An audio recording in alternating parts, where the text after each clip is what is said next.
Hello there, and my brothers and sisters of America, which were the words said by a revered saint, Swami Vivekananda, when he did his presentation in the late 19th century. He was talking about the mythical culture of India, but here I am. My name is Pawan Muddu, and as a senior GIS executive for GREd Foundation, I want to talk about the flood situation in India, and this is sitting in Hyderabad. And I'm talking while feeling the raw emotions of the flood victims based in the state of Assam. Now, Assam, as you can see, lies on the Brahmaputra floodplain. It comes under the northeastern part of our country. And as you can see in this flood hazard map, there are a lot of areas that come under a moderate, high, and very high proximity towards flood hazard. So certain alarming stats we need to know, and those alarming stats are close to 31.5 lakh hectare area is flood prone, which is 39.5% of the total area of Assam, right? And it comes to about 9.4% of the flood-prone area in the country, right? Which is quite alarmingly 10% of the nation, of the Indian nation. What is even more alarming is the fact that close to 300 to 500 Indian rupees, a crore Indian rupees, is being shed on the relief efforts for the state. So all this brings to my point of risk assessment mapping. So while mapping building footprints, what do we need to consider? We need to consider the people, the emotions, and the assets, right? Risk mapping will basically include the estimation of damages, which are the property damages, the number of human lives, and the cost of rehabilitation.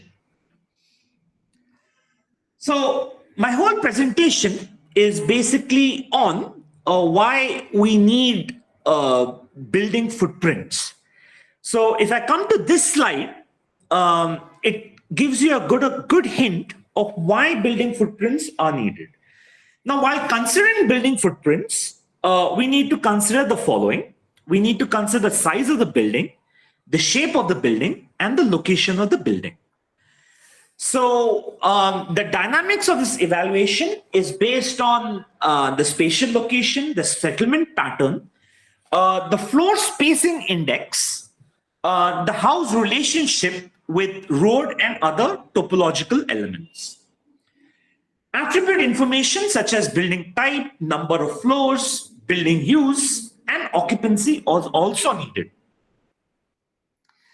So the data is procured through ground survey, through certain digitization of satellite imageries, through government portals and cadastre mapping.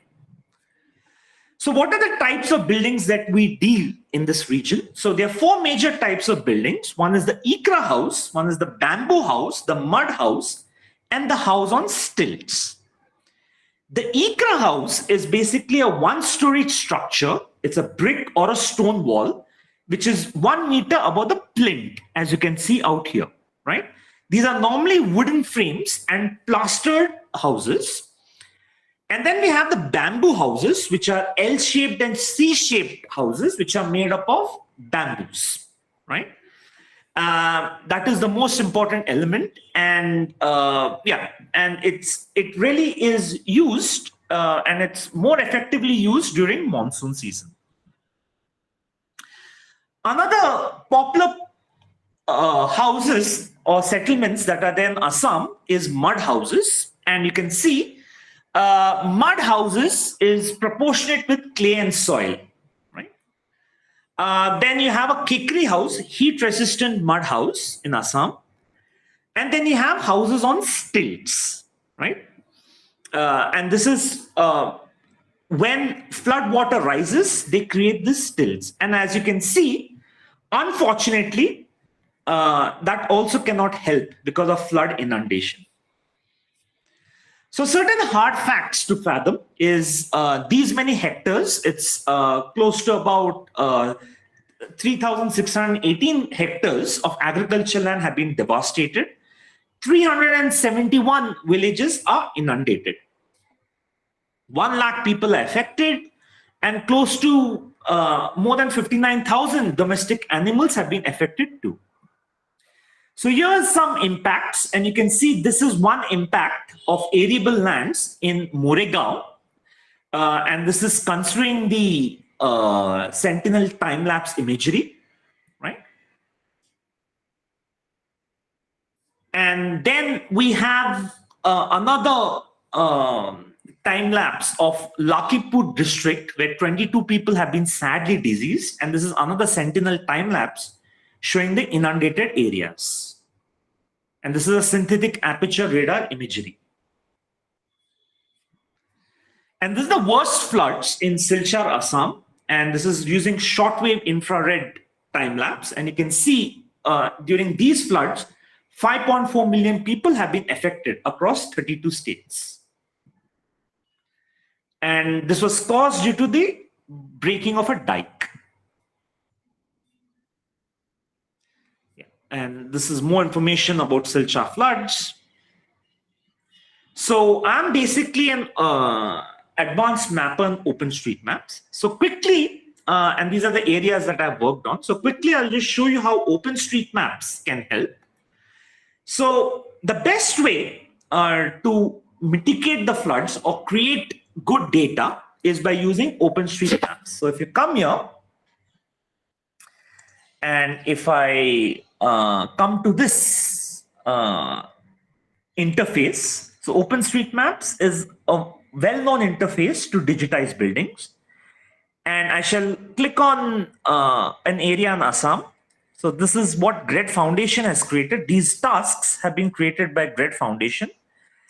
And here I can just show you how we can help in mapping down building footprints.